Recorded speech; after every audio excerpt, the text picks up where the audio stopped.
And we're here. Hello! Hello! Hi, everyone. Hi, all. Welcome. It is Wednesday Night Generational Change. I'm Jen. I'm Peter.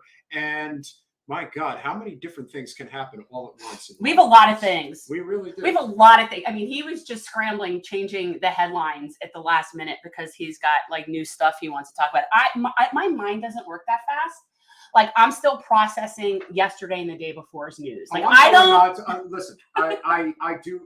Here's my routine, and I'm turning 40 very shortly. Eat right, exercise, and try to get a reasonable night's sleep. If you can do those things, life could actually be okay, even if you're working yourself ragged, which I am doing right now. After the long day that I had, and I'm thinking, I still got a podcast. Okay, and see, for me, advice from an over 50-year-old is Pilates and cannabis. Well, whatever gets you going, that's right? what look, people, they say to me, you look great. I'm like, Pilates and cannabis. And honestly, it's been working. It's been working for me. So we'll start with obviously the big news. Robert Kennedy Jr., RFK Jr., Bobby Kennedy Jr. announced his candidacy for the president of the United States today.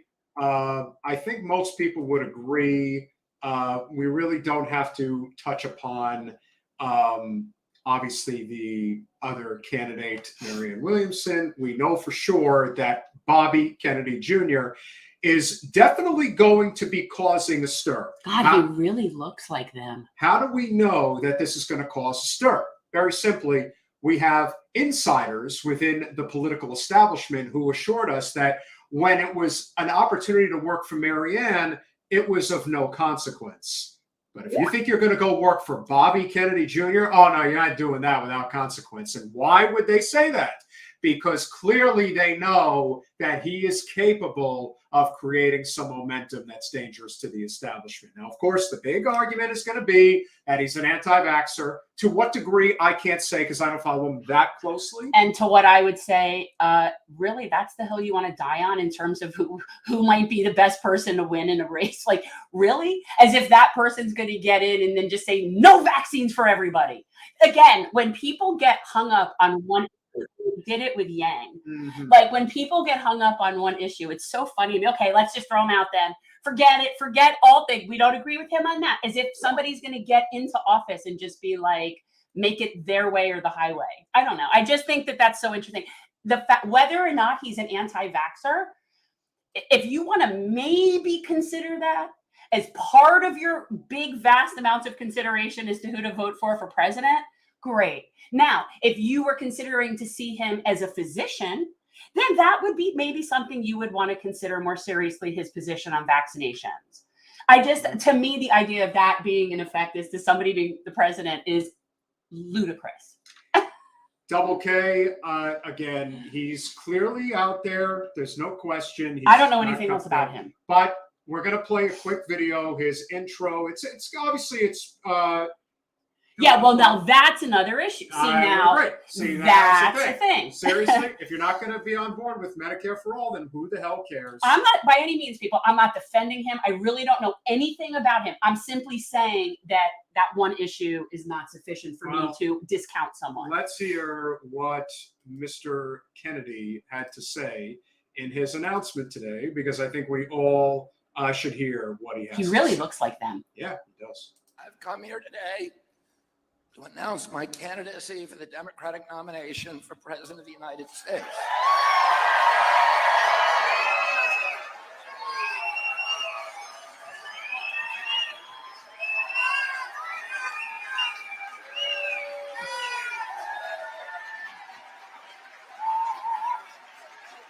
And my mission over the next 18 months of this campaign and throughout my presidency will be to end the corrupt merger of state and corporate power that is threatening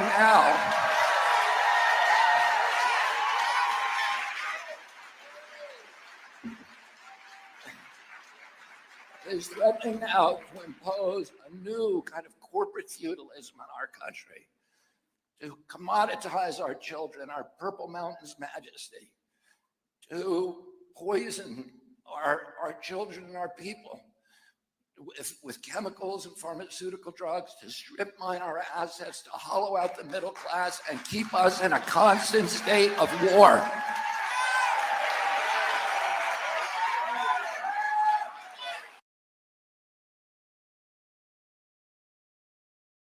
Yes. So it sounds like he's anti-war. And I was just saying, you know, if I was presented with a candidate that was both anti-vax and anti-war, yeah, the anti-war stance is infinitely more important to me. That's something. And again, I didn't think he sounded very good. I think he sounded kind of very older than he is and weak sounding, which to me is not. It's not good. He doesn't. Yeah. He's not commanding. He sounded very kind of frail to me, which is not. Yeah, well, he's not the type of person who has the type of personality or the dynamicism in order to attract, let's say, thousands of people to a rally, get them going. But what he will be able to do is raise money. He will. That Kennedy name is no joke. He's going to be able to. He could raise. He could probably raise $25-50 million. I don't think it's impossible. You know, Depends on how serious his campaign point gets. is the Kennedys have very connected people. Like, look, there's money there. That's what it is. There's money there. So could he run a viable race regardless of whether or not he's a great candidate? Yes, because he'll have money.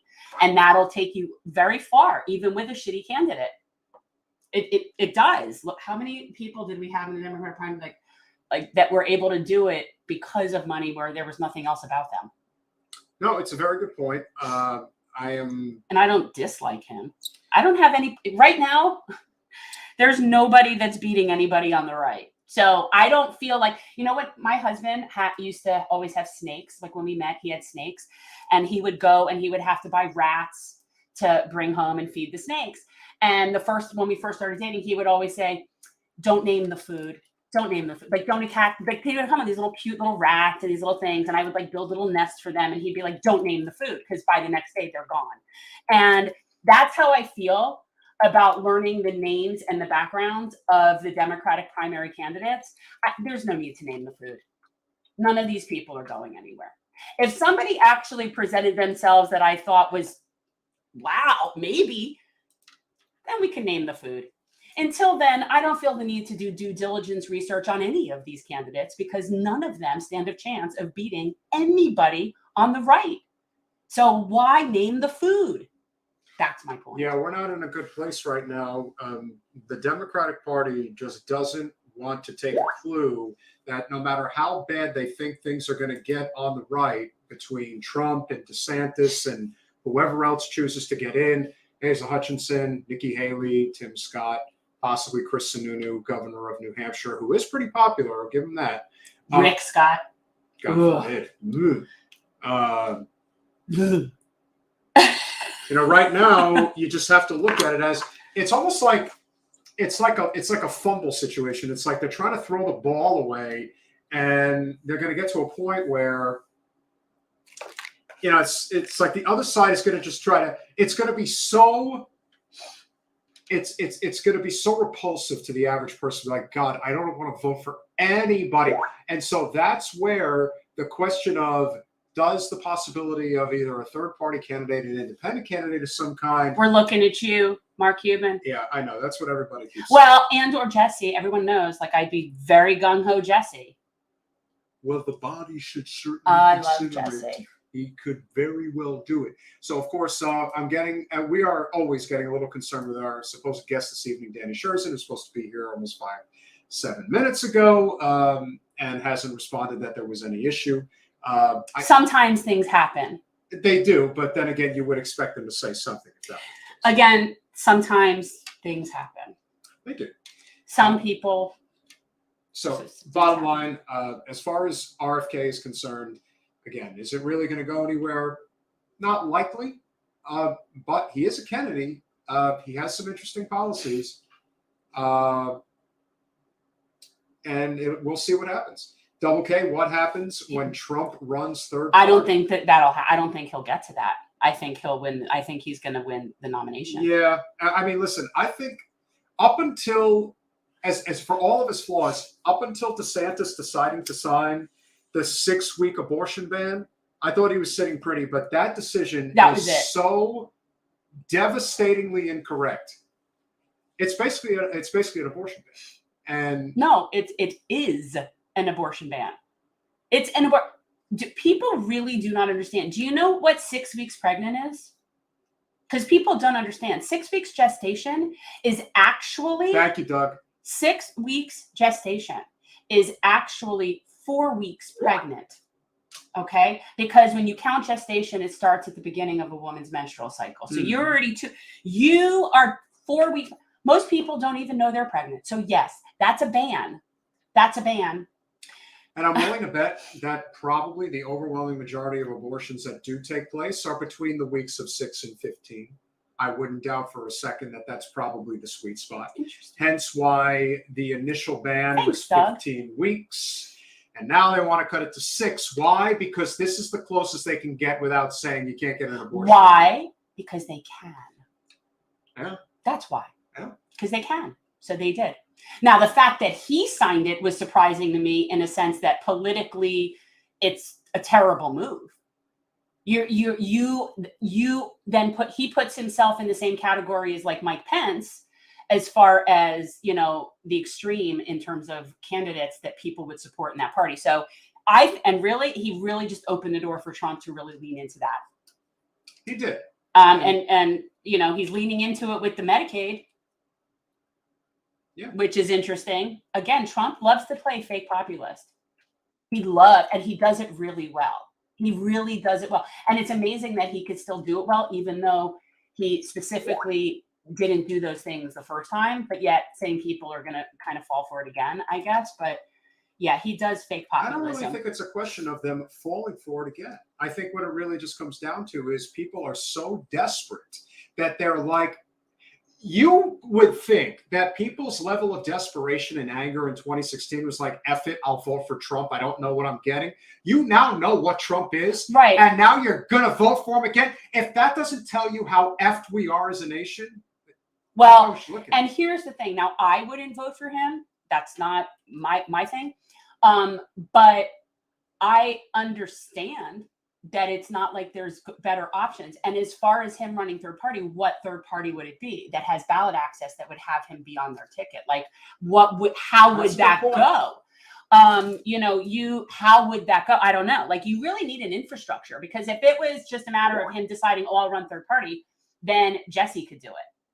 And we know that that's just not something that's very tenable. You have to have ballot access. You have to have a plan, and that's why the most curious case is going to be Andrew Yang's Forward Party and whether or not they're going to have ballot access, because that is the one financially, flushed with cash party that is going to be able to do something in that regard. The Green Party does have ballot access. The Libertarian Party has ballot access. But the fact is, it's almost like it really doesn't matter what party it is, as long as you're able to run a 50-state strategy and you have the name that can be viable. If you have that, it really doesn't matter if it's the Green Party, the Libertarian Party. You make it your own. So now, Double K, you ain't seen nothing yet, right? You're right. Maternal mortality is it's like a highest. We have like the highest maternal mortality in the entire developed world. Like, it's really bad, and it's going to get so much worse. It's going to get so much worse. And it's going to get so much worse in some places really fast, because you're going to start seeing and it has been happening. There are women that are having miscarriages that are not being allowed to have DNCs and are being forced to take that home with them. There are women that are having ectopic pregnancies and the doctors won't do an abortion on them. And so they're forced to wait until it ruptures. This is what is happening. This is what's happening. So if we thought our maternal mortality rates were high, it's gonna get really bad.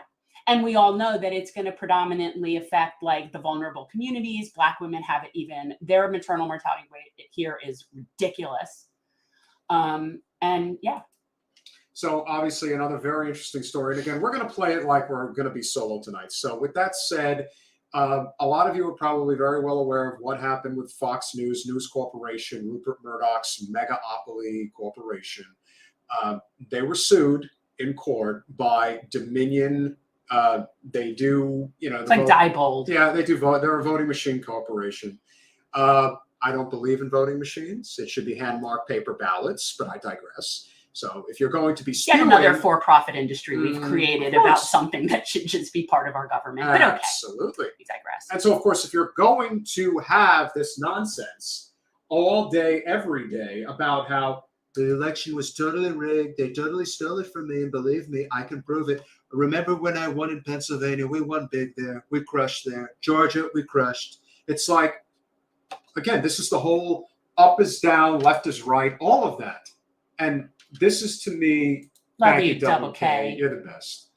You know, to me, you look at this and you say, are you willing to go over the cliff with Trump when he loses his mind? And in this case, Fox News was willing to do it and willing to go on TV and say the Dominion voting machines were rigged, that they swung votes. Remember, this is one of the things. But they had no evidence, right? It's not like there's any journalism or reporting happening, correct? These were just claims. Like, it wasn't like there was an investigation. I don't watch this. I don't watch Fox. Well, what this is to me is it's very reminiscent. This is the parallel, and maybe this is also the smarter play in terms of the liberals, in terms of who they have in their corner, in terms of who's advising them, in terms of the language that they say. Because remember, the very common theme that was being used immediately after the 2016 election, because remember, Trump was just doing this in response to what the Democrats did to him in 2016. The Russians rigged the election for Donald Trump. So when they were confronted with the question of, so what you're saying is, did the Russians, did they flip votes? Did they flip votes in the voting machines? And that's where the Democrats stopped. They weren't willing to go there because they know what they were saying was bullshit, and that if they got caught saying that they were flipping votes in the voting machines legally, they would be faced with the same shit right now that they could sue MSNBC and CNN for. So it was a libel suit. It was a libel suit. Okay. I mean, I wasn't really following it, but I also wasn't aware of any of the story. I mean, I remember it at the time, but I had no idea if they had any real information. I never really thought about it, because for all I know, there very well could be. It's not like that concept of that happening, not by Russians necessarily per se, but the idea of being hacked, and that's extremely realistic. Like that doesn't at all surprise me. Correct, but you also have to be able to prove it. Now, it isn't the Russians. Do I think that it's very possible that the voting machines are messed with? Has it been shown that the voting machines that there are issues with the voting machines, particularly in places like Chicago? Yes. It's always been known that there are certain places where they interestingly, a lot of blue places. Ballot harvesting is what it's called. Ballot stuffing is the same. It's the same. We have that here. Use. Are they counting votes on a weighted system? That was as it was shown to me at the 2016 People's Convention in Philadelphia. That the way that they were counting votes with the Chicago voting machines was 1.1 for Hillary and 0.9 for Bernie. That very slight shift in the vote. That's all. Is that possible? That's all it takes. And maybe it wasn't detected. And sometimes it takes a whistleblower that's on the inside that knows what's going on. But that's not what happened here with Fox. No. Okay. So that's the thing. Saying was that they were trying to just go right along with exactly what was being said, was that this was rigged. So I think the best video that we could play is probably Yahoo Finance, which just deals with Fox News faces potential shareholder lawsuit after settling with Dominion for $787 million, because this is where the money can get very serious. Well, actually, you think this will affect Rupert Murdoch getting married for the fifth time? 5 times? Yeah, he's getting married for the 5th time. All right, so at 92. Let's see, which would be the best? I really thought him and Jerry were meant for eternity. Oh, really? You know what I'm going to play? We're going to play our friends in Aussie land and see how they covered this, because I think we're going to get an honest response from anybody. It's probably going to be that, because you want to hear from somebody who's not in the country, who can probably give you like. Do we get the accent and everything? Of course. Oh, cool. Oh no, it's Tucker. No. Okay. All right. All right. So this is. I don't need to hear Tucker. No. Tucker. No. So here is ABC News in Australia covering the Dominion lawsuit against Fox. This will be interesting. Good evening and welcome to Tucker Carlson. Coverage like this has cost Fox dearly. The real point is that fraud took place. These polls weren't scientific. Dominion machines helped count the votes in the 2020 presidential election. But as the result became clear, Fox broadcast false allegations that Dominion was involved in a plot to steal the election from Donald Trump. Switch votes, foreign or Democratic Party influence, secret tampering. The company sued for defamation, but to avoid trial, Fox is paying up. Today's settlement of $787,500,000 represents vindication and accountability. Lies have consequences. In February, a stunning trove of internal communications revealed that Fox chair Rupert Murdoch and Fox hosts privately acknowledged the vote rigging claims were false, but allowed them to be aired anyway. Today's settlement spares the network the embarrassment of having some of its best-known figures called to the witness stand. In a statement, Fox Corp acknowledged the court's rulings, finding certain claims about Dominion to be false, but it did not apologise. The legal battles aren't over for Fox regarding lies about the 2020 election. Election technology company Smartmatic has launched a lawsuit similar to Dominion's, but it's asking for an even bigger figure, more than $4 billion. Even for a company as big as Fox, today's payout will hurt, but the damage to its reputation could prove even more costly. Carrington Clark, ABC News, Wilmington, Delaware. Well, that was interesting. I did actually really appreciate the Aussie version of the news. Like, why not? We should actually, every time we show a clip, we should use a different country. Well, frankly, the way I see it, we should international. definitely use other countries' news sources because they don't have the for-profit motive that we have. It's not the same. They're there to deliver the news. Just give us the facts, Jack. Yeah. Sorry. I mean, I know they have like media personalities and they have that in other countries, but I was just looking at something recently that was talking about public funding for media, and we are like the lowest. Yeah. And that's one of the biggest problems. And Metalopoly, you're a little late because we brought this up, and I specifically mentioned that Trump's elections rigged. Will you stop whataboutism is a direct result of Hillary and everybody immediately after Trump won said, "Oh, it's the Russians. The Russians allowed to get in." And when the question was put forth, they never ever crossed that line, the Rubicon of saying, "Yeah, they rigged the election." But they insinuated. Correct. They had to say, "Oh, they totally did this. They totally did that." And yes, I do agree that there is a corporate, not everyone thinks there's a liberal bias. No, there's a corporate bias. Liberal bias in this country. And so by extension, they're going to say that, oh, the Russians totally rigged the election for Trump. But what they were saying, which is why Dominion was successfully able to sue them, they were saying that Dominion flipped the votes. That the tabulation of the votes is illegal, that's wrong. Right. They were specific. They specifically called out something that would be criminal. Now, as I would say to people back in 2017, 2018, when they're like, oh, Trump is totally legitimate. He didn't win. He didn't do this. He didn't do that. And I would say, did they rig the voting machines?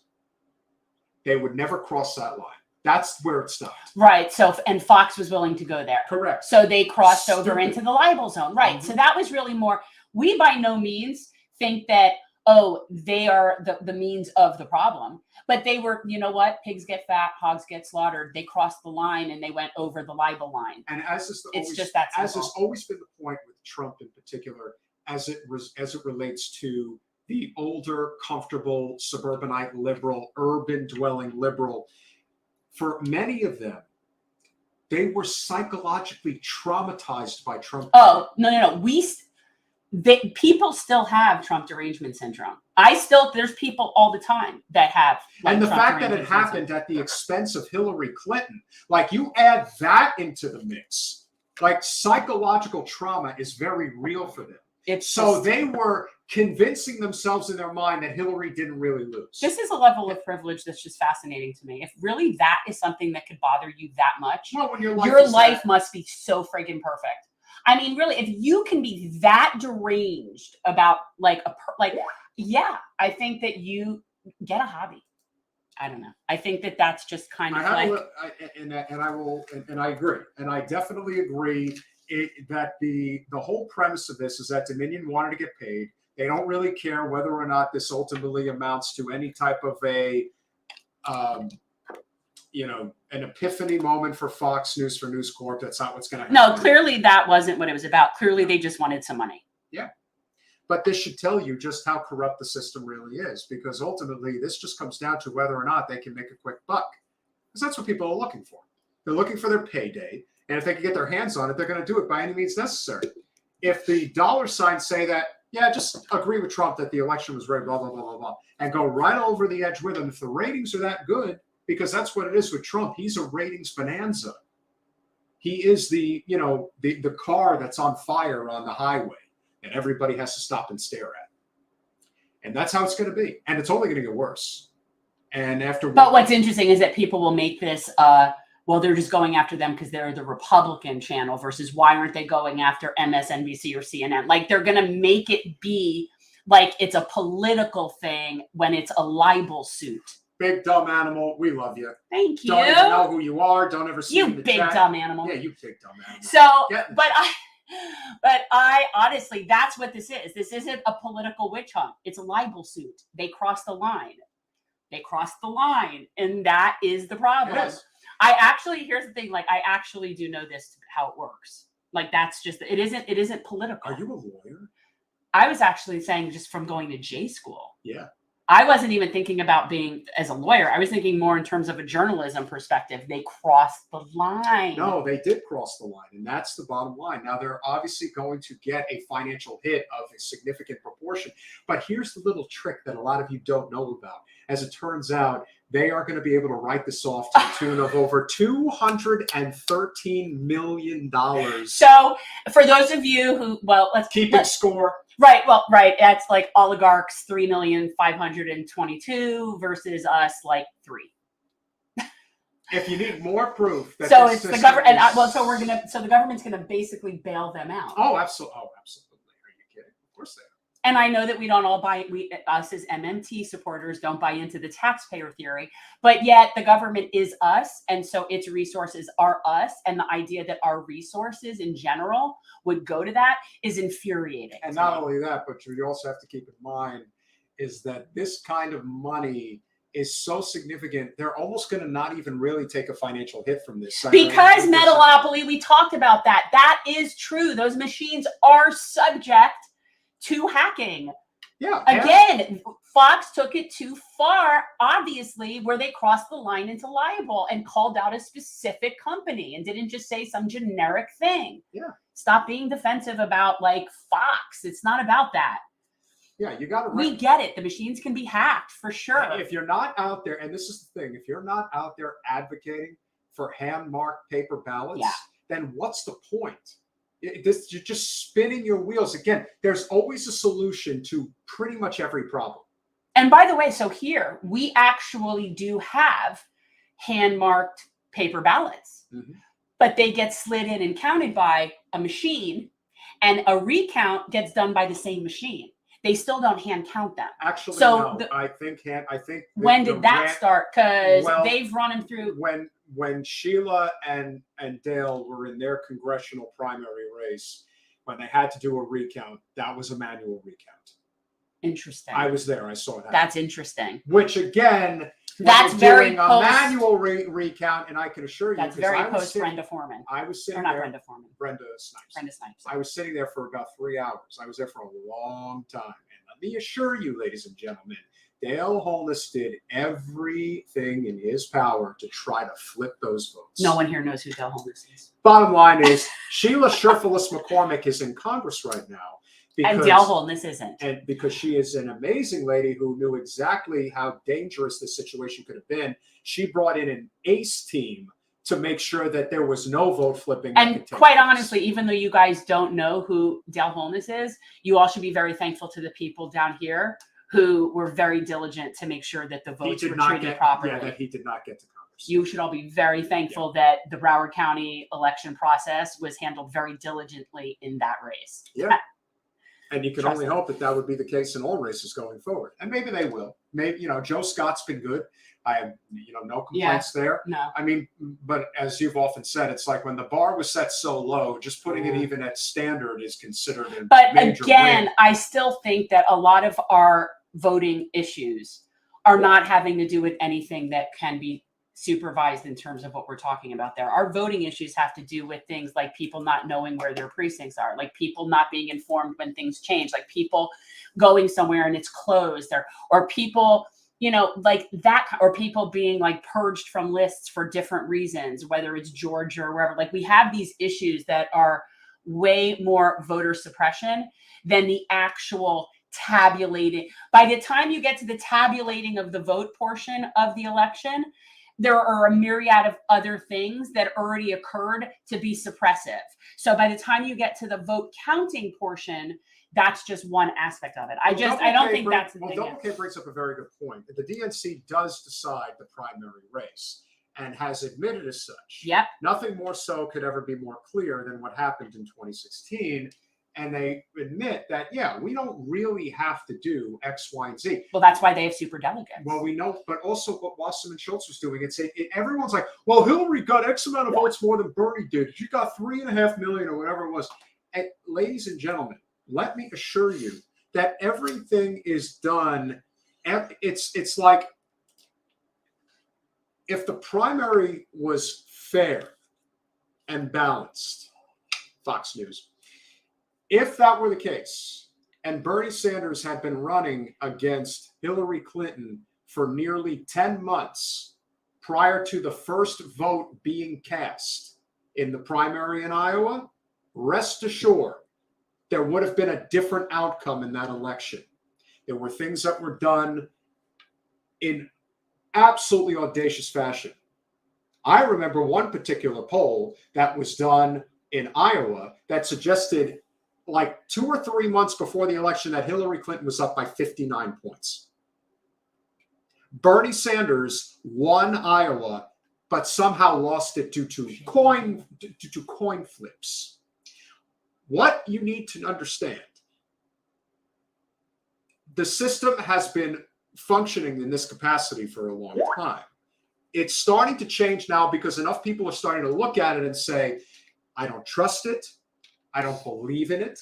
And the second that starts to happen is the second the establishment better recognize that you have to fix this and fix this now. Because if you don't, you're this close to revolution. You're this close to full-blown anarchy. Because people don't believe in anything anymore. But Fox News is going to think twice before being very specific. They will. When everyone is out there, Jordan. I know. We dig. We dig. And he said he would do it if he had ballot access. So there needs to be a party that he can run on their ticket. I mean, that's the problem. That's the problem. Yeah. And yes, we would be extremely enthusiastic about that. I think millions of people would be enthusiastic about Jesse Ventura. Oh my God. Let me tell you, Jesse's looking at RFK Jr. in the race now and is thinking, man, I really have an opportunity to get in this race. But he won't run as a Democrat. No, he will not. That he won't do. No. That's where the line gets drawn. Because he actually has principles, which again is why we like the idea of him for president. It's amazing how those two, it's ironic, really. Jesus, big supporter of the show. We're always glad to see you. Bottom line, this is one issue that I have no doubt can be worked on with Jesse. Maybe he hasn't had the MMT discussion, but will ultimately have that if he's serious about running. But is he somebody that isn't bought and paid for by corporations, wants to get out of the wars, doesn't believe that America should be the world's bully, thinks that everybody's entitled to health care? These are things we can work with. Yeah. And somebody who can't be bought by corporations is a massive, massive, massive thing. I cannot, like, his concepts on economics is something that would absolutely be worked with like a whole bunch of brilliant economy people that know what they're doing and his staff and all this stuff. He is a reasonable person. He is a smart person, and he actually has executive office experience. And I find that very useful. Friend of the show, Drew Chains. Jesse is the man. Yeah. We agree.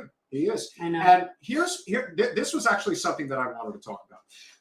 A good friend of ours who we love dearly, Margaret Kimberly. I do love her.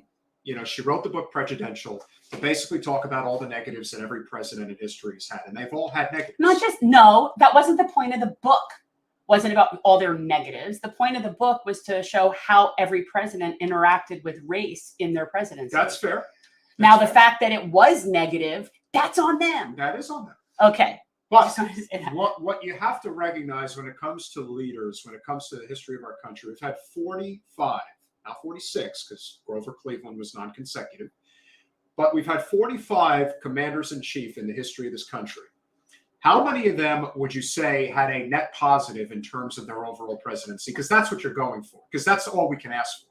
How many presidents of the 45 that we've had would you say were the pros outweighed the cons? I would say if we're lucky, it's about 10.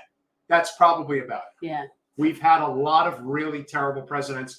And quite frankly, the last president we've had that I could truly say had a net positive was probably Jack. He was the last one that, if you really weighed what his presidency represented from 61 to the end of 63, almost 64, for those 3 years. I think you kind of whitewash him. I don't know. You really, I just feel like. I don't agree. I think he was more positive than negative. Okay. He had negatives, there's no question. He was definitely more hawkish than what most people think. But I do think that he represented the type of change that was absolutely necessary. He really laid the foundation in so many ways for what became the two monumental policies of the 1960s, the Civil Rights Act and Medicare. And he did die for trying to take out the deep state. He did. And that's a pretty valiant sacrifice. As much as the two signature policies of LBJ's domestic policy, and look, if we're only basing LBJ on domestic policy, he clearly did something very significant in terms of the Civil Rights Act and in terms of Medicare. However, Vietnam is not just one conflict. Vietnam represents the might of the military-industrial complex that hasn't died since that. Right. war. Well, that's been the continuous. Correct. We've been continuous since then. Nixon, look, there were positives to his presidency, but there are also significant negatives. And when you add in Watergate, it just pushes it over the line. Gerald Ford, he was in office for 2 years. There's really not much you can say. And even what you could say is not very good, because he was part of the Warren Commission, which said that Oswald acted alone and there were only 3 bullets shot. We know that's not true. And of course, he pardoned Nixon without Nixon being able to testify to what was really going on with. There were so many. Are you somehow bringing this back to Jesse? I am. Okay. No, because you went on this talking about commander-in-chief experience. And yeah, I would so prefer Jesse. Jesse Ventura represents a president. I'm not saying he's FDR. I'm not saying he's JFK. I'm not saying that he's Teddy, Lincoln, Washington. No. We have our closest to Washington, nonpartisan. Yes, that's true. Okay. Point being is that Jesse Ventura is a net positive. Oh, for sure. So when everyone's looking at the negatives of Jesse Ventura, and I'm sure there are plenty. Everybody has them. The positives absolutely outweigh the negatives. Based on who he is. And that would be like asking somebody about Bernie Sanders and saying, yes, I'm sure there are negatives attached to Bernie Sanders. He's way too much of the mind that we can tax people into success. And I agree that's not how it works. The top marginal tax rate, if Bernie's whole plan in terms of taxation was to re-implement a proven tax system that worked in this nation for multiple generations, that would have landed infinitely more effective than anything that he was proposing in terms of, we just have to. Honestly, I can't think of one. And if you say Teddy Roosevelt, I'll be like, well, that was a long time ago. That's probably Teddy, or even FDR. I don't think FDR was necessarily on, but Teddy, he definitely, but he did work. Teddy Roosevelt is not only my favorite president, but I believe him to be our best president. That would be the best comparison to me if I was thinking about Jesse. The biggest difference between Teddy Roosevelt and Lincoln was that you're talking about the difference between the pre-industrial revolution and the post-industrial revolution. There were no real titans of industry. Yes, the Vanderbilts did exist when Lincoln was president, but there is nothing, no comparison to what Teddy had to deal with, from Rockefeller to Carnegie to Morgan to the Vanderbilts to Henry Ford. But I mean, in terms of just not being bought, I think Correct. that's, I didn't see that. Look at that comment. I'm not sure. But yeah, in terms of not answering the corporate interests, that's the, like, to me, there's nothing more that I want. Like, that is the key thing to having anything. Billy, we will definitely disagree on that one. Not even. I'm not even going to touch that. Jesse Ventura over RFK Jr. any day and twice on Sunday. Yeah. But in terms of Jesse Ventura is the only person I think that would really properly be able to handle a debate with Donald Trump, to be honest with you. Because you're not going to out showman the show. Like, it's like, you want to get on the level with a snake oil salesman, you need somebody who's done professional wrestling. I'm sorry, but like, it's like that. He's the only person that I could see even being able to go toe to toe. that is, Mr. Anime couldn't say it better. That is absolutely true. The second you have to put your hand on the Bible or Exactly. the Constitution, the truth comes out. But yeah. It always does. And in fact, I know that Jesse would love to debate Donald Trump. Love. I would absolutely love to debate I know him. he wants to. It would be glorious. It really would. But I don't want to just debate Because Donald Trump. he's not going to get bullied or tricked up by him. And most people seem to. Most people, they get flustered. Like, he's not by any means like a talented debater.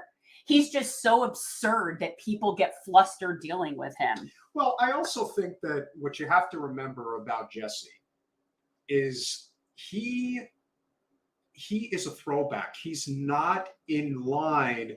There's the problem that the Democratic Party has more than anything else is that the comfortable suburban and urban liberals are the face and the voice of the party. And the problem with that is they are obsessed with decorum and being practical and being moderate and accepting that we're going to just tweak it just a slight bit, a little schmeckle. No, not a Chocolate schmeckle. It's like schmeckin. Yes. Schmeckin. Can I have a shtickle of fluoride? It's like, you got to remember that for them and for the people, but as I like to say, the Don Winslows and the Deborah Messings of the world, for them, their lives are extremely, extremely affluent and privileged, and they do not feel that these things make a significant difference in terms of what can happen to people's day-to-day lives if we were to increase the minimum wage, if we were to. The second that Joe Biden pulled the parliamentarian BS, that should have been it. Everyone should have been, we know this is a lie. You are lying. You are lying to the American people. God. That I don't want to hear anything. I always go to my LBJ example. Can you imagine him being held up by a parliamentarian? The parliamentarian would be wearing concrete blocks at the bottom of the ocean. Don't be talking about what LBJ used to do when he was in the Senate. All I'm saying is that what you're telling me is that the most powerful person on earth that we're so worried about who sits in that seat can't outmaneuver the parliamentarian? Metalopoly, Jesse Ventura would not run within the two-party system. No. No. That's the point. The only way that he can run is if another party gets him ballot access. I love it, Enemy. I love it. Come on the show more often, brother. I like this. Yeah, you got Mike, really good ish. Now, That is the tell-all sign. let me tell you, I'm going to imagine that that's you, and you look really fine, my friend. I don't think it is, but I'm gonna think that. Now, don't get me wrong. I can also see that the argument being made as to why MTG and Gates did not sign They on. might not have been asked to. Maybe not. You never know with the squad. Remember, a lot of times this is all political theater, so you don't know for sure exactly what they're intending. They might not have been asked to, and again, I am by no means a supporter of either of those people. Let me tell you something. What's going to be very, very interesting. Jen and I will be in DC in 2 weeks. For the which hasn't even been planned yet, by the way. I am now going to be sitting in on that Zoom meeting. I didn't tell you. I reached out to them to find out, is there more details about this? Oh, no, we just put it on the calendar because it's World Press Freedom Day, but we're having a Zoom next week. So I'm like, okay, well, so I'm like, hopefully something big will happen because we're going to be there. So Peter and I will be at the Department of Justice on May 3rd at 12 for International Press Freedom Day. But no, in seriousness, there will be an event. It'll be good. It'll be good to see who shows up. Will any of the presidential candidates show up? Will Rashida Tlaib be there? That's going to be interesting. Yeah. Because if you really believe in this, well, I actually think that would be. I do think she would show up to that. I do if she's there. I don't know when they're where, but like, if well, it all depends on whether or not they need to. Remember, there are different types of congressional representatives. There are those that can't wait to get out of DC and get home. Debbie. There are those who, thank you very much. Really appreciate it, Bill. There are those who want to stay in DC and try to get as much done. Quite frankly, a lot of the good bills that can be written up and put on dockets for committee is usually when everybody's out of town, because you're not competing with everybody else. You're actually there with a few others and maybe get something done.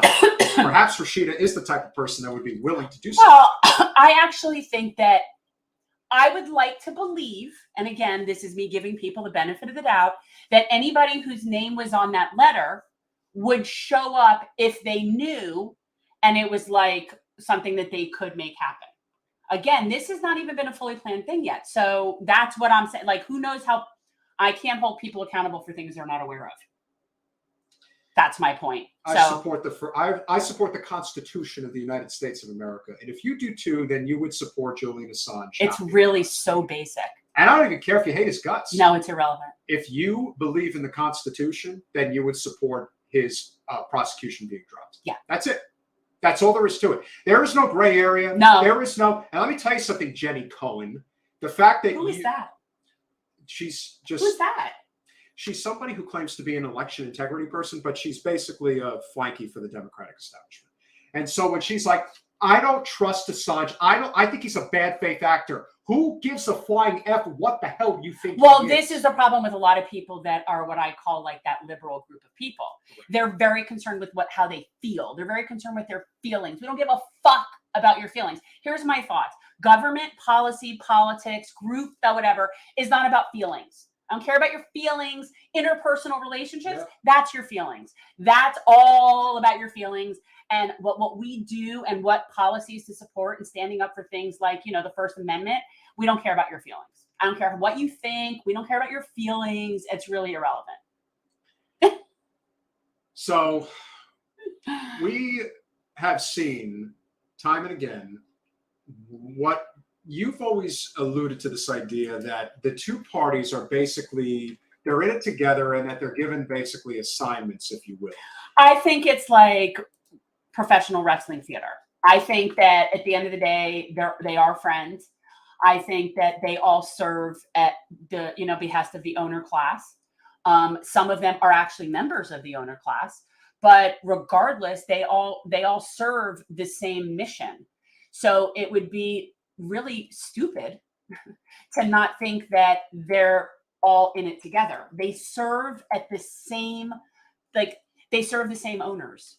So yeah, I do think that they're all in it together. And I do think that the political theater is that. And there are some people that are standouts. I do think for the most part, the people on the squad are not part of that.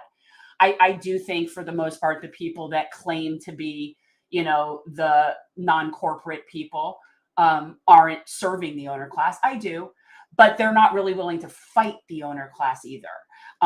But, oh yeah, no, I think they're all on the same page. If you are with the owner class, you're on the same team. So we are going to show you guys exactly what happened in the Senate chambers as Mitch McConnell made his return to the U.S. Senate floor. Now, why is this significant? Because when Chuck Schumer's in power, he doesn't get anything done. When Mitch McConnell's in power, he seems to get everything he wants done. Oh, yeah. Oh, and by the way, Mitch McConnell's not in power right now. And he's still acting like he is. He's still getting shit And you done. know what? He probably is in charge. That's because Lord knows that Mr. Schumer, Mr. Professor of, politics at Columbia University or NYU, take your pick, who is masquerading as a U.S. Senator, is allowing Mitch McConnell to basically tell the American public, oh, you want to actually, appoint judges, but Dianne Feinstein thinks that she can just take a leave of absence? No. It's not going to work that way. And again, Mitch McConnell's been completely controlling our judicial appointments since he's been in the U.S. since Senate. he's been there. And I don't think people understand like how serious this is. This is, and when we talk about, but yeah, and here's the thing. So to think that McConnell and Pelosi are not on the same page for what they're working for, just look at how they feel about things with China. You can look at all sorts of stuff. They are all on the same page. so as much as you guys really do not want to hear him talk, I really don't. but this is going to be a 5-minute lesson No, 5 minutes. for all of you to understand. Well, maybe we'll cut it short. Seriously, make me listen to him. So 5 this minutes. this is Mitch McConnell. Let me tell you something, and I will give Mitch props for this. I imagine, like in my mind, so imagine like a dinner and they're all hanging out and they're all their friends. And he's like, look, Chuck, you can be the good guy. They already hate me, so I don't mind being the Grim Reaper. It's all good. And then they just buy each other beverages. You know what I mean? Like Chuck Schumer gets to be like the nice guy, come off like the nice kind of grandpa guy. And Mitch McConnell is the Grim Reaper. And yeah, at the end of the day, they're all the same. That's what I do think. Yeah. So here we go. Here is the we often joke about that, Nancy Pelosi's really in charge of the Democratic Party. Here's the guy who's really in charge of the country in many ways, outside of the obviously corporate oligarchs that rule over all of us. But there is no question that this is the guy who calls the shots. That's not good. That's not good.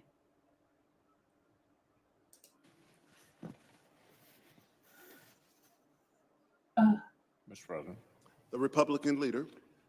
I want to address an extremely unusual request that our Democratic colleagues have made with respect to the Judiciary Committee. Our dear friend, Senator Feinstein, is a titanic figure, a stateswoman. Elaine and I have been honored to count the senator and her late husband, Dick, as close personal friends for many, many years. We miss our colleague. We wish her the very best for a speedy recovery and a smooth return. In the meantime, our colleague's temporary absence has really not ground the Judiciary Committee to a halt. So far this Congress, the committee has reported out 40 judicial nominees. Listen to this, more than half of them on a bipartisan basis. So let me say that again. More than 24 judicial nominees have been reported out this Congress on bipartisan votes. There are more than a dozen Article III judges already waiting on the executive calendar. And a whole bunch of the nominees currently in committee are likely to receive bipartisan support as well. So the administration does not face any obstacle to moving nominees who are remotely qualified for the job. People who are mainstream and qualified have a path forward. And yet some of the same far-left voices who've attacked Senator Feinstein in the past are now suggesting that the Senate move her off the Judiciary Committee indefinitely. Indefinitely. The stated reason, the supposed emergency, is that Senate Democrats are unable to push through the small fraction of their nominees who are so extreme, and so unqualified that they cannot win a single Republican vote in committee. So let me say it again. The far left wants the full Senate to move a senator off a committee so they can ram through a small sliver of their nominees who are especially extreme or especially unqualified. There are 4 main nominees that our Democratic colleagues are currently unable to move. One of them threatened an underage abuse victim while representing her prep school. One of them didn't know what Article 2 of the Constitution says. One of them didn't know what a Brady motion is. And the 4th one argued that the sex offender registry, listen to this, does not help keep children safe. Those are the 4 they're having a hard time moving. They're not on track to get bipartisan support. It's purely the Democratic political choice to hold the relatively more reasonable nominees hostage so the unqualified ones can move in a pack. All you need to know is That's that interesting. more than anything else, Dianne Feinstein has no business whatsoever in the U.S. Senate. She should have been gone at least 1 term ago. At least. Probably 2. Yeah. And the fact that she is refusing to resign so they can hold a nominating process or even a special election ahead of schedule shows you that this is all kabuki theater. This is all a joke. And if you think for 1 second that anything will ever slip by McConnell, I didn't think about it until this moment. But I just realized what the real difference is between McConnell and Schumer. McConnell knows the law and the rules inside and out 10 times over better than Schumer does. He knows exactly how to use them and knows exactly how to block the Democrats from ever getting anything. And do I think it's likely that the judges that he's talking about are unreasonable? No, they're probably fairly reasonable. And the fact that anybody like him would talk about judges being unqualified, to me, is hilarious. Considering the 2 Supreme Court judges that you put on the court, oh my God, you've got no leg to stand on, buddy. Amy Coney Island couldn't name the 5 freedoms granted in the First Amendment. Brett Kavanaugh's never tried a freaking case. Yeah, those not qualified. Just saying. Again, I don't care about the guy who cries about how much he likes beer and how he may or may not have been at a party where a girl was sexually assaulted. That man disqualified himself the minute that he was sitting in that hearing and acting like a belligerent fool. Love you, Double K. That's when he disqualified himself. And it had nothing to do with whether or not what he was accused of was or was not true. It was how he responded to it, how he acted, and how he carried himself was completely disqualified him, in my opinion, for any bench. I don't want somebody erratic, angry, and belligerent that can't handle themselves in a hearing being a judge. That's the judges should not be that way. That's just not how they should be. And actually, I have clerked for a federal judge. She was brilliant. She was amazing. I actually think she was probably pretty conservative, but the fact that I don't really know is because she was brilliant and amazing and very, very qualified and took her job very seriously. And people like her should not be in the same universe as people like Brett Kavanaugh. And that is also why the judiciary was specifically written in the Constitution to be nonpartisan. Yeah. That is what they're supposed to be. And my judge, actually, one of her biggest, she loved Scalia. She had a picture of herself in Scalia. And you would think that would be like a problem. And how she would, no, smart as, they used to say she was as smart as a tree of owls. She was just amazing. And you wouldn't know anything about her politically. That's a good judge. Now, what I would say, I'm going to say 2 things. What you have to remember regarding, and guys, if you feel like contributing and you do not want to do it through the super chat, you can go to Cash App, $Jen Change. We would really appreciate any contribution you want to make. We are, and just for people who don't know, we are a nonprofit service organization. We do, our money goes to helping and serving and doing things. We do a lot of it locally here down in South Florida, but we also contribute when there's other things. We most recently was a donation to somebody in East Palestine, and we're small, but we give where we can. We are a nonprofit. Yeah. So unfortunately, it's not a tax write-off because we're a C4, because we do make political endorsements. If you are so inclined, patreon.com/generational change for as little as $5 a month. You could become a patron of our channel.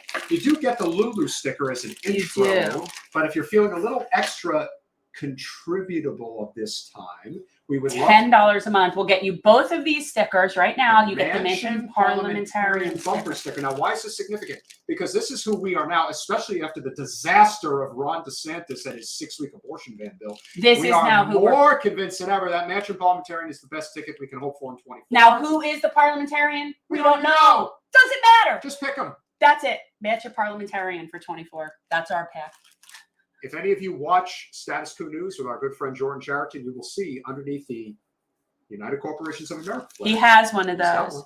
So, guys, if you're new, feeling a little, and if you're feeling most generous, you get the Gen Change jersey. For $25 a month, you will get the Gen Change silky smooth tri-blend Gen Change baseball jersey. You know, and I just happen to have sitting here. Give people an idea of what we give away. Like, so we always do. We do hygiene packs, and these are for Peter delivered a bunch of them to after the hurricane. Thank you, thank you so much. In Naples, when they had that, the recent hurricane, Fort Myers, Naples, and you brought over a bunch of these because we have these. They're just in my car. I give them out. But that's the kind of stuff that we spend money on, and helping local organizations do community gardens, but very hands-on stuff. And the point of it all is that when you look at these, the constant, if we just elect one more person, if we just get this person on the judiciary, if Joe only had so much more help, let me tell you something. If the Democratic Party establishment really wanted Dianne Feinstein out of the U.S. Senate, she would have been gone a long time ago. They would have asked her to retire. They would have told her the reasons. They would have set it up so that way when she ran for re-election a few years ago, she would not have gotten all of that sweet, sweet California, Silicon Valley, and LA money. That is what allowed her to stay in the Senate at 88 years old and will be 94. Can we be clear, though, that it isn't an age thing as much as that she has mentally been checked out, and it has been known that is the case for at least a decade. It's been a long time. And that it's just sort of been hush hush, but yet they know that she's just mentally not there. And it's that's not okay. That's not okay. Look, the GOP did it with Strom Thurmond. Yes. This is, and again, don't think the GOP is the only one who's got those kind of racists. Remember Paul Byrd on the Democratic side, they didn't let him check out forever. They let him stay in West Virginia for as long as he wanted. And that's how this works. And it's been this way for a long time until people start demanding that it doesn't work this way. I had a conversation at a networking event earlier today about why someone was asking, why are things like this? And this is a successful person who lives in an affluent suburb of the area. And why are things why is it so bad? And I said, more than any other reason, it's because most people are just not involved. They don't even focus on their local. They don't vote. They're not involved the way that they need to be. Most people can't afford to do so. Most people are struggling to live, working 3 jobs, trying to keep food on the table, don't have health care, and are worried about their kids' education that they can't afford. And they don't have time to be involved in the electoral process. And all of that is very much by design. So that's why most people aren't involved. But most people just can't afford to be involved. But here's the problem that people are not recognizing regarding Feinstein, is that she's basically incapacitated at this point. She's not physically able to be on Capitol Hill. And yet she says she's going to come back. She says she's going to come back in a few months. Please which spare us. At that point, once you get to a few months, and let's not forget, ladies and gentlemen, the worst time when it comes to the U.S. Senate, or when it just comes to Congress in general, is in the summer. That's when nothing gets done. They are literally checked out for at least 2 months. So you're talking about maybe, if you're lucky, getting Feinstein back in doing her job. That's if she's even capable in the fall. But she hasn't been capable for years. So I think that this is absurd. But what's so sad about it to me, and I think that more and more, this is what I think about these things, is that Dianne Feinstein really, from where she started, it was amazing. You know what I mean? Like her and Barbara Boxer, the first two female senator represented state, like she was one of those real trailblazers, and I had a lot of respect for her. And this is what, when I start telling you things like, yeah, I don't see myself being old, I'm Seinfelding this life, because when she is no longer in the Senate, unfortunately, her legacy is going to be the past 10 years and not the 20 prior. Like, I just think like this is how, like, now I'm going to be thinking about Dianne Feinstein, and it's really unfortunate. And this happens to a lot of people.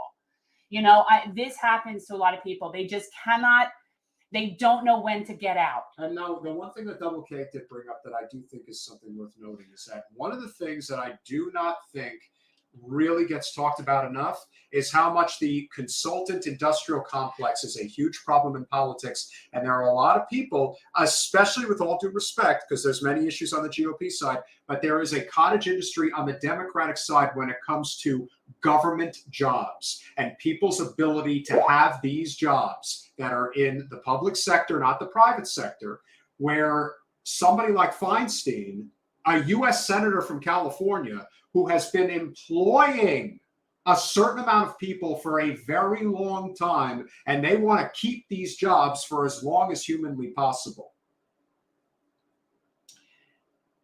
It is very possible, whether it is Katie Porter or Barbara Lee, either one of them, we hope it is both of them, but it's very likely it's going to be one or the other that's going to go up against Adam Schiff in the general election.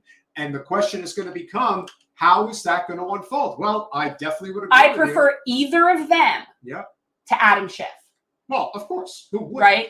So, right. Like, as to, you know. Anybody with a dose of common sense would say that. But gee, thank you for that high praise. Will it happen? Who knows? But they're all in it together. That's the thing. It's really, it's amazing. You got to stop falling for the whole party line thing. It's really a scam.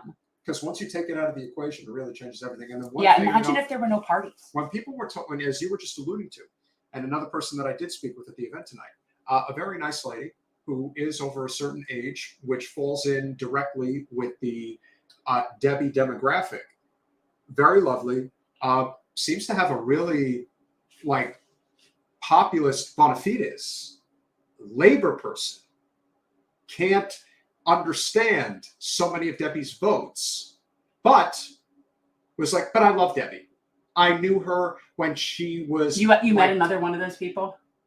You would get her if you ran again. But this is one of those people who's like, but I remember when Debbie was 20 years old, and I said specifically to her, I said, and you talk like a significant portion of Debbie's voters, which is, I remember when she was running for the state house and she was pushing her stroller with her babes. And it's like, the Debbie of 30 years ago is not the Debbie of today. The Dianne Feinstein of 30 years ago is not the Dianne Feinstein of today. And there are a lot of people who simply can't get that in their head. Again, a lot of lessons to be learned from Seinfeld here, people. A lot of very profound lessons to be learned from, you know, the whole Seinfeld versus jumping the shark. And I think that a lot of these people, it's just they cannot let go of the reins of power. They don't mentor. They don't pass the baton. They don't have any interest in doing anything. They just like to sit there and make them and themselves and their friends richer. So that's what it is. And yeah, I understand that her office staff would obviously have to find new employment, but that happens every time somebody gets elected or loses a. And I mean, I definitely agree. I don't trust Newsom as far as I could throw him. Oh. He's Nancy Pelosi's nephew. That's all you need to know.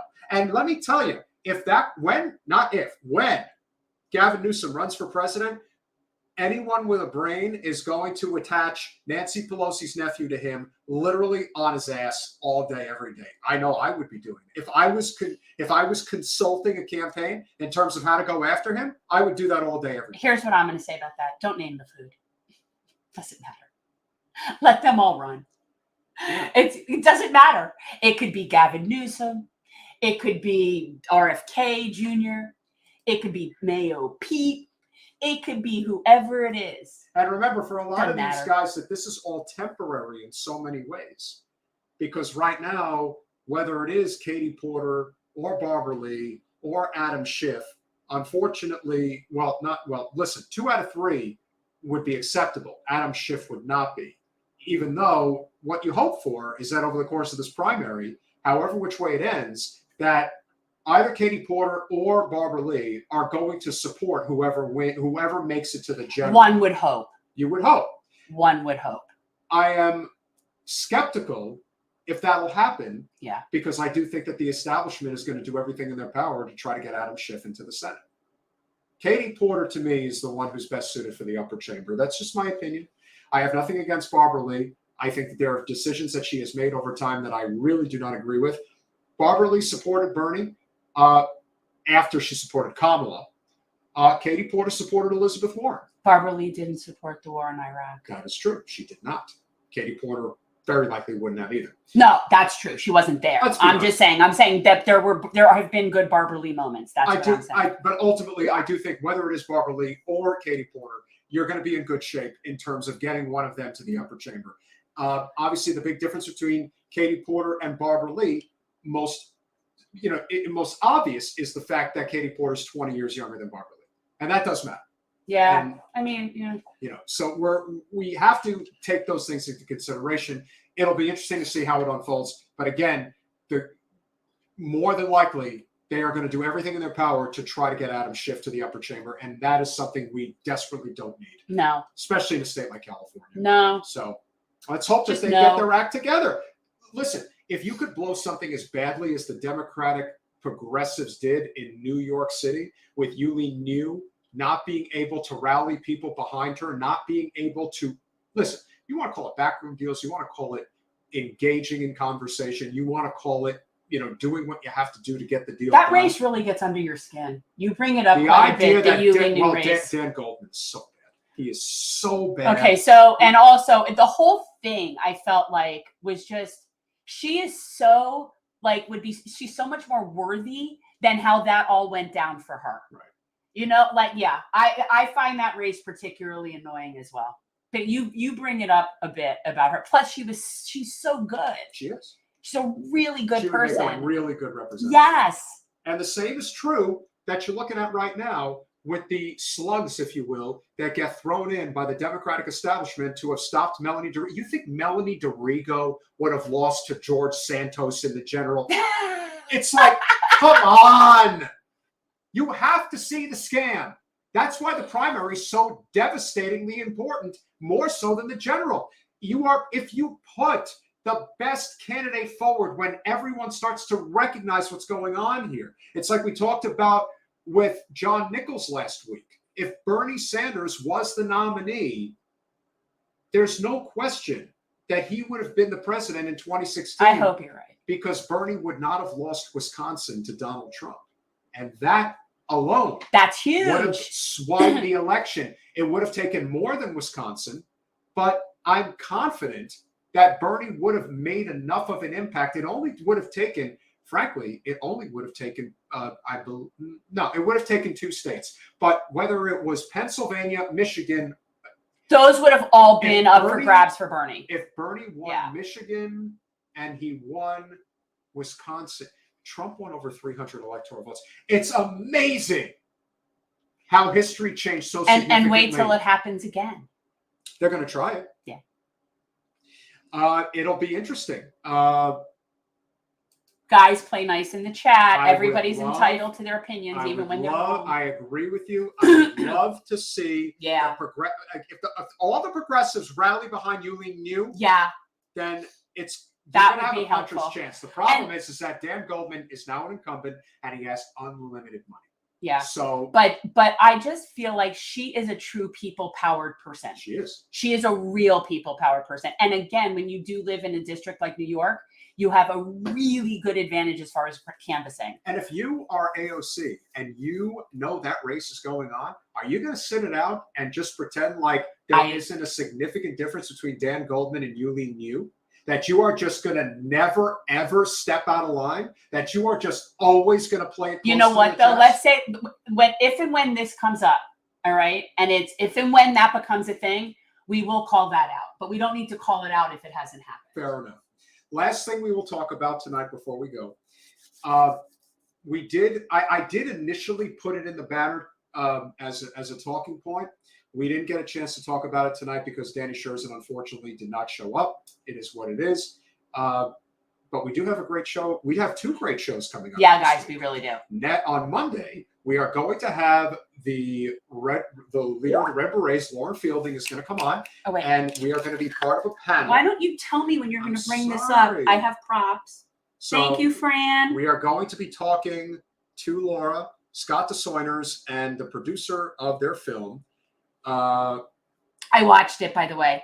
Healing Us. Yeah, is I watched it. It's It's great. It's an 80-minute documentary. It's really powerful. The standout performance to me is Wendell Potter, but it always is. Because And I really, Amy was very, very it's impactful. just it's And I, because you know, can feel it. Yeah, and I know her, and it was still really, yeah. Yeah. But guys, it's I was so you can't watch. We got a link because we're having them on the show, so it isn't something you guys can watch yet. Leroy, I got to tell you, I don't mean to be an over woke person, but it's more woke, not woker. I'm just throwing that out there. It's more woke than most woke. It's not woker or wokeist. That doesn't work. I'm woke. No, this is because it was a gift that someone made It's for not me. pink. It's red. If it was pink, then you should. Oh yeah, no. I don't have a vagina hat. This is the red beret, and Fran in Washington made it for me when I was running for Congress and sent it to me, and so I love that. Yeah. So this is a personal thing. No, it isn't about I'm woke, and I just feel like the red beret ladies and the whole Washington people, which to me there's definitely an overlap between those groups, but they've just always been really good to me. So therefore I like them. It's not really about woke.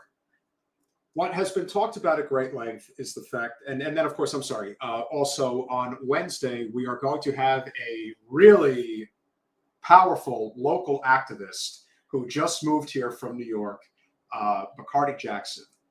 She is you'll hear. Yeah, you guys, she's awesome. She is. Well, I'd love to get, what if we could get Mo on it? Mo wants to meet her, but I don't know if Mo's want to be up for a thing. Okay. Anyway, fair enough. So, but Bacardi Jackson was this, I am a member of Legal Women Voters, and she was this year's speaker at our spring lunch, and she was just amazing. She is, I don't know what her title is, forgive me. She's an attorney. She's with the Southern Poverty Law Center, and she does the juvenile justice component, really focusing on like the school to prison pipeline and that aspect. But she's extremely cool, very, very smart, and very woke. But I'm joking with you people, but she's just very cool. And she's woke, but she's a woke person that I like. So she's woke, but she's a woke person that comes from, when she was talking, what's so powerful from her is like her grandmother's, like, remembers her grandmother and grandfather were sharecroppers. Like, so she just, her history is very rich and interesting, and her perspective is very cool. And she is like a total justice warrior. So I did not a social justice warrior, an actual justice warrior. She's a real, or as our friend, even though some people don't like him, Sean Fitzgerald, wink, she is an actual justice warrior. Yeah. So she fights for kids to help to not get sucked into the system. But anyway, like my friend Mo. We cannot overstate how important what John Fetterman has said regarding the mental health crisis and depression. I haven't really followed it, and I know that he's just had a lot of issues. Didn't he just have health issues, like physical health issues? He checked himself into rehab for, I think, 2 weeks. And I heard so many people, including some people in the chat, who were trying to basically say that he was brain dead or something to that effect. All I can tell you is the idea that he is even willing to talk about the fact that we have a serious mental health crisis in this country. And you would think, because on the one hand, the political right is correct. The one thing that the political left gets dead wrong about guns is that you're really not taking into account just how mentally effed in the head so much of this country is, and how economic anxiety puts people in this position. But can we please separate, because I don't want to upset people, because there is definitely a difference between like people that have organic mental illness and people that are just desperate, pushed over the edge, have things like PTSD, different types of depression, anxiety. And we think all of that. We're not saying that people who have actual mental illness are the people that are committing crimes, because I don't like blaming the mental, like the mental illness community. There are people that have all sorts of mental, issues that they deal with that are not violent people. So I don't like the equation of, oh, well, somebody who has schizophrenia or someone who's bipolar or someone who, whatever it is, that's not the kind of thing that we're talking about when we're talking about this. Those are not people that we're talking about, people that are just pushed to the edge of life. And where so many people are so close to that. That's what we're talking about, okay? And how so many people, and that's where you start seeing things like a lot of addiction and a lot of issues like that. That, I think, is what we're talking about more so than people that have specific mental illnesses. I just think we need to. And let's be honest, and this is where Drew Chains is absolutely correct. The other side of John Fetterman was Dr. Oz. Like, to even suggest that he was suitable for the U.S. Senate when John Fetterman was the lieutenant governor of Pennsylvania. It's not like he was some nobody that came out of nowhere. Dr. Oz was a Oprah creation who lived in New Jersey. Don't get me started on Oprah creations. I think everybody should beware of Oprah creations in the political arena. That's what I think. I think that, because then what you're really doing is you're saying somebody that's a TV person or a celebrity or a personality, a la somebody like Trump, is necessarily somebody suitable for that kind of public office. The most important thing to remember, even though, look, I've heard Fetterman give speech. I know that the stroke has affected him without question. But does that mean that he can't function cognitively? Of course he can. He may be a step slower and has to work a little harder to form his sentences. But you know what you look like when you go after somebody like Fetterman? You look like somebody who hates on the disabled, and that's effed up. Well, and that goes to, something we were talking about before when I was talking about RFK's voice, and it was posted that he has that whatever it was, some sort of dysphagia, something. As long as Fetterman's brain is working and his cognitive reasoning abilities to understand things and make decisions is working, then the language portion is something that we need to recognize could be difficult. That doesn't bother me. Dianne Feinstein being mentally checked out for years, that bothers me. Off rail, yes.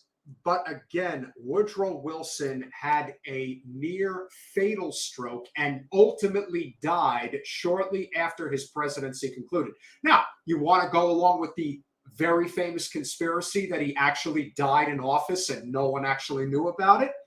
It's possible, but you're talking over 100 like the movie years ago. Dave. Yeah, you're talking like over 100 years ago. I love that movie. Do you believe that all presidents have body doubles or some form of another? I don't know. That's something that, if it were true, it wouldn't shock me. But I'm not that's not something I spent. But I did love Dave, and I love that movie.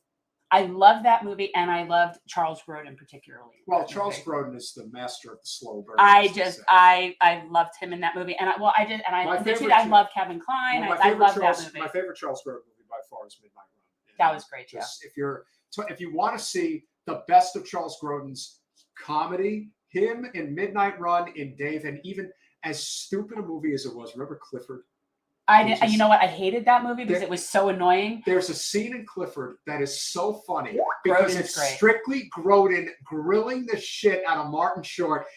Can't you just act like a normal boy? Do you have any a scene like that? I wonder how long that took them to get through without cracking up. I can't even fathom. It didn't because when you're masters of your craft, you just not. I don't know how they could keep a straight face. But do you remember when we would see the Seinfeld outtakes? Sometimes these people can't keep. Well, that's because Jerry's terrible. He's just terrible. He cannot keep a straight face. No, it's also when you're talking about Jerry Stiller and Julia Louis-Dreyfus. What the hell does that? She could not keep it You're together. saying you want a piece of me? You want a piece of me? You got it! That was so freaking funny. Yeah. I love that outtake. But you see how fat, like, we just get off the track. So Fetterman, has he made a statement about where he's, like, what has been the situation? Like, I'm not understanding what you're saying is his statement. He's basically saying that we have a mental health crisis in this country. Clearly.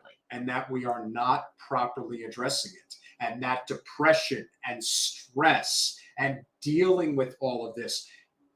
Is he saying that that was like a source of a stroke, or is he saying that he has that after having it? Like, I'm confused. Everything, he went into depression. Okay, that's what I'm trying to understand, the connection.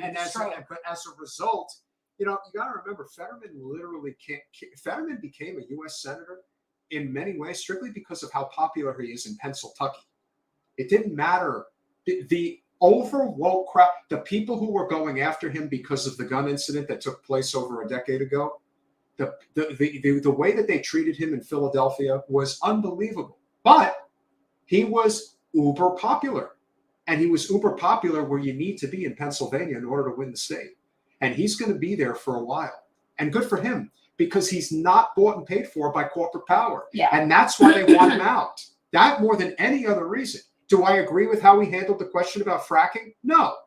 Fracking, the biggest state in the United States for fracking, believe it or not, is Pennsylvania. And those are his constituents. Yeah. Those are his people. And again, I don't agree with the position either, but it's like when people will go after Bernie for not being harder on the, gun issue, when I'm like, he's a senator from Vermont, and they hunting. Love their guns in Vermont. They do. They are hunting enthusiasts. The only reason Vermont is a blue state is Bernie Sanders. That's it. It really is. That has been a reliable red state for generation after generation after generation. They like their guns. The only time that state started to turn blue was when Bernie Sanders got to the Congress. That's it. Before then, in the days of... Other than Burlington, because Burlington, it was always like this very like blue bastion. Yes. They had their, pride. But Bernie took Burlington statewide and it worked. That was... Vermont is the only state, and Maine, the only two states that never voted for FDR. That should tell you all you need to know about what rural America is really like. Yeah, they're not blue. They're not. Like, they're really independent. They are. They're very independent. The only reason Vermont is any different than New Hampshire is because of Bernie Sanders. Yeah. That's it. Yeah, they are. Yeah. So rest assured, honesty and integrity, whether you agree with them 100% in politics, will never win the day. It will always matter as to whether or not the person is fighting on your behalf. John Fetterman is fighting on behalf of working people. For sure. And that scares the living shit out of the upper chamber, because they really hold the cards. Moving stuff in the House ultimately just comes down to party. There's violence. no real working people in there. In who the else? Senate? Yeah, like who? He's the only one, Yes, pretty really. much. That's why Katie Porter or even Barbara Lee, if they were to get there, That would be significant. That would be good. First, just having a woman there is a big deal because there's very few of them. But the fact that they would not be bought and paid for by corporate power would be a huge thing. Yeah, there should be a complete backlash against that. So now there's three. So you've got Fetterman, Bernie, and Paul. That would be big. Yeah. Get another one in there. Little by little, you start. I'm telling you, it's not that complicated. Right. Stop nitpicking on every little policy position they have. It's not the point. No one person is getting in there and making everything happen that they think is the right thing. And a lot of people are willing to listen to reason. So stop worrying about everybody's position on every little single thing. That's not important. What's important is this somebody who's working for regular people and fighting for things that are fair and just, or is this somebody that's a corporate tool that is just going in there to keep the status quo, to keep making the rich richer? That's what matters, because otherwise we're going nowhere. When people are constantly talking about the gun debate, but they are not talking about the most important part of the gun debate, which is, why did they pick up the gun? If you're not going to ask that question and consider how frequent it's become, then you don't actually give a shit. The only thing that matters to you, whoever is fighting the gun debate strictly on, I need to take guns away and take away AR-15s or God knows what, that is about your personal safety. That is all you can. And I don't blame people for caring about their personal safety. But if you think that you're ever solving the problem without identifying the core reason why people pick up guns in this country and kill people is because they have given up, that their situation is so unattainable at this point that they just don't effing care anymore. And you know what the number one cause of death with guns are, right? It's suicide. That's the number one reason. Yeah, and by the way, it's handguns. And so when somebody ultimately decides that they're not going to just kill themselves, remember. But the people that are all the gun control people that we're talking about when you're like banning assault weapons and those people, the kind of, they're not concerned with the travesty of vulnerable people killing themselves. No. Like that's not something that's of concern to them. The reason why Parkland and Sandy Hook were such significant touchstone moments in this country. One, Sandy Hook specifically because it was kids, babies, and because Parkland was kids, but these were affluent suburban communities. And that's why it was as significant as it was. Little kids are killed all over this country all the time in places you'll never hear about. Why? Because they don't have money and they don't have influence. But the places that have money and influence, if anything bad happens there, you're going to hear about Well, and because it happens a whole bunch at one time versus in certain neighborhoods, you'll have a kid dying at a school weekly by gun violence. Let me tell you a little something, ladies and gentlemen, about Parkland, Florida, and the neighbor and the town, the community that is just about 5 to 7 miles to the east of it, called Pompano, Florida. Let me assure you, the type of gun violence that goes on in that community, you cannot and will not ever be able to measure it. Yes, what happened in Parkland was an absolute tragedy, but to ignore the reason that these things happen has everything to do with the fact that our system's broken, people are desperate, and they don't give a flying F anymore. Just as we said at the beginning of the podcast, a lot of people took a chance on Trump the first time because they didn't know what they were getting, and they were just willing to say, F it, let's just throw caution to the wind. Well, and I kind of have, it's like a Band-Aid thing. I have to just rip it off. Just, let's do it. The fact that Trump could win again, knowing everything we know, knowing where this country is going, and it's slipping fast, it should absolutely scare the living crap out of everybody. I don't understand that. What am I missing? Who cares? Well, no, but he was somebody who was like participating in our conversation. That's why I don't understand what that means. Rumble. If you ain't Rumble, light and first. No, we're on Rumble. You get some time. We post clips on Rumble. Okay, I don't know. But as I was saying, get shot ringing doorbells. Yeah. That's how sick this country's gotten. This is sick. Yeah. And speaking of which, tomorrow night on the Gen Z report, that is their chosen topic for this week. So we're going to get the Gen Z sort of perception on how this has been affecting them. This is the generation that has grown up with active shooter drills in their schools. Mm-hmm. And to think that that's not affecting them is just completely ridiculous to think that it's not affecting them. Yeah. Last thought. Think about the mental health crisis that comes from being attached to this shit all day, every day. And the parents who put this in their kids' hands when their brains are developing at a very vulnerable age. At this point, it's just like the expectation. But what I'm talking about is these kids all are having this sort of generational trauma from these active shooter drills and all this stuff. And how's that going to go down the road? Do you think that that's going to create a bunch of peaceniks? Do you think that that's going to have like a real, it's just all of this is not being done in the best possible way. And obviously everybody has varying interests, but tomorrow night on the Gen Z report, they're going to be addressing the more recent stories of what we were just talking about, somebody at the wrong place. There was a girl, a white woman that just got killed in a car. Some guy pulled out a gun and shot them from his driveway. There's been a lot of stuff lately. And I think that it'll be interesting to hear what they all have to say about it. So that's on the Gen Z report tomorrow night, guys, 9:00. Smash the like button, subscribe if you haven't. Make sure that you share everywhere. We are very grateful for each and every one of you. We are very grateful for everyone who contributed to the show tonight. Double K, always coming in hot. You are so, so wonderful. Of course, Big Dumb Animal, we really appreciate it. We like to just say that. And Bill Howen, welcome to the show. another. You see, Metalopoly, you're not alone now. You got another Republican buddy in the chat with you who is going to be here and is going to really be part of our wonderful community. We are small but mighty, but growing strong by the day. And we do. And honestly, this is the first time that we haven't had a guest. And he, you know what? Sometimes people don't show up. It does happen. It's not ideal, but sometimes when you do live shows, yes, that's the risk that sometimes happens. But normally, if you're new, we do get really good guests. We have some great guests coming up. We have some great authors that we're going to be having on, talking about their books.